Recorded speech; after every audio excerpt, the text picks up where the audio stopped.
Assalamualaikum warahmatullahi wabarakatuh. Innal hamdalillah nahmaduhu wa nasta'inuhu wa nastaghfiruh wa na'udzu billahi min syururi anfusina wa min sayyiati a'malina may yahdihillahu fala mudhillalah wa may yudlil fala hadiyalah. Qala Allah Ta'ala fil Qur'anil Karim, a'udzu billahi minasyaitonir rajim. Bismillahirrahmanirrahim. Pertama-tama puji syukur kita panjatkan kehadirat Allah Subhanahu wa Ta'ala, karena atas segala limpahan rahmat serta hidayahnya, kami semua dan kita semua masih sama-sama bisa diberi kesempatan untuk menjalankan puasa Ramadan tahun ini dengan sehat walafiat. Yang kedua, tak lupa sholawat serta salam kami haturkan kepada junjungan kita Nabi besar Muhammad Sallallahu Alaihi Wasallam, karena dengannya kita harus selalu berharap untuk mendapatkan syafaat di yaumil qiyamah. Amin ya rabbal alamin. Bagaimana kabarnya saudara-saudara hari ini? Semoga selalu dalam lindungan Allah Subhanahu wa Ta'ala. Saudara-saudaraku sekalian yang dirahmati Allah Subhanahu wa Ta'ala, pasti kita sama-sama sudah mengetahui dan telah mendengarkan bahwa segala sesuatu yang terjadi di muka bumi ini adalah atas izin Allah Subhanahu wa Ta'ala. Tidak ada satupun kejadian sekecil apapun itu yang terjadi kecuali atas izinnya. Mendengar pernyataan tersebut, itu membuat kita kemudian berpikir, kenapa kejahatan, keburukan masih bisa terjadi di muka bumi ini?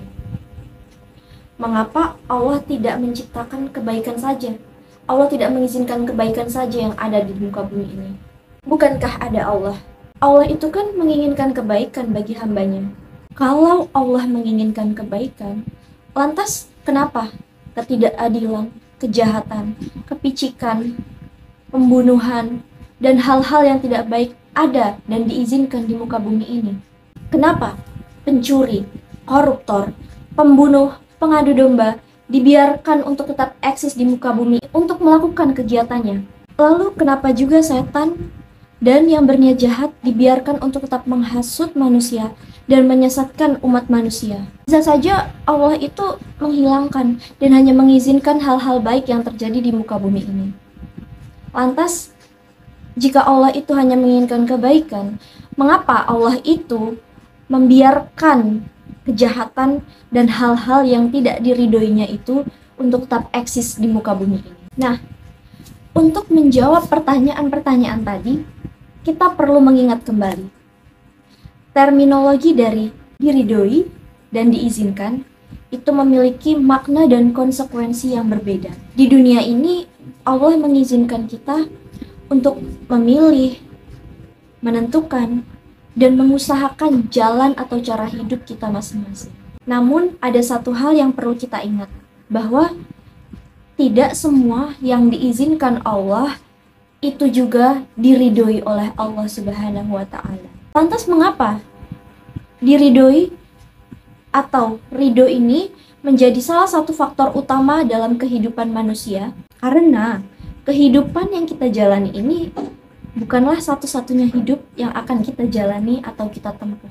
Setiap pilihan yang kita pilih dan diizinkan Allah untuk terjadi di dunia ini, baik itu hal baik ataupun buruk, itu akan mendapatkan pembalasan atau konsekuensinya di kehidupan selanjutnya.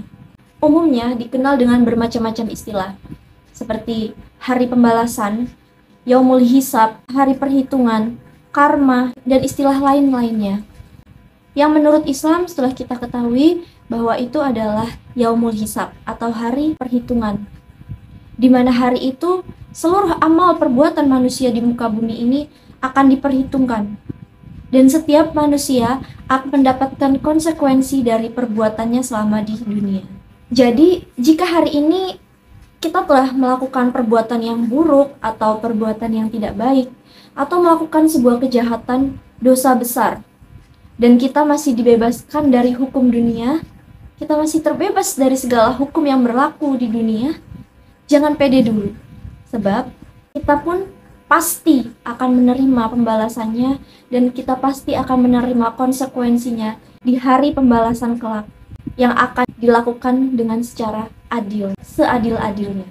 Oleh karena itu, apapun yang ingin kita ambil, keputusan apapun yang ingin kita tentukan, yang kita pilih, kita suka, itu harus atas ridho Allah Subhanahu wa taala. Nauzubillah min dzalik, jangan sampai kita melakukan sesuatu yang kita inginkan di dunia dan Allah mengizinkan itu terjadi. Namun Allah tidak meridhoi kita untuk hal tersebut. Karena ujung dari pencarian kita selama di dunia adalah untuk menggapai ridho Allah Subhanahu wa taala. Tiada yang lain selain mendapatkan ridho dari Allah Subhanahu wa taala. Dan saudara-saudara semua pasti mengetahui bagaimana cara agar hal yang kita lakukan itu mendapat ridho dari Allah Subhanahu wa taala. Tentu saja kita harus melakukan hal yang sesuai dengan perintahnya dan kita menjauhi segala larangannya. Termasuk dalam memilih teman, atau yang kita kenal istilah zaman sekarang itu adalah bestie. Ya, apabila kita sebagai umat muslim memilih teman yang salah, justru teman itu malah mengajak atau menjerumuskan kita ke dalam hal-hal yang tidak baik. Nauzubillah min dzalik. Kita harus meninggalkannya. Ada sebuah ungkapan lama, yaitu show me your friend and I will show you your future. Dapat kita artikan, tunjukkan padaku siapa temanmu kini, maka aku akan tunjukkan bagaimana masa depanmu nanti. Jadi, begitu pentingnya kita dalam memilih teman bergaul, dan juga begitu pentingnya kita menentukan kemana arah hidup kita akan dibawa. Terima kasih. Saya akhiri. Fastabiqul khairat. Wassalamualaikum warahmatullahi wabarakatuh.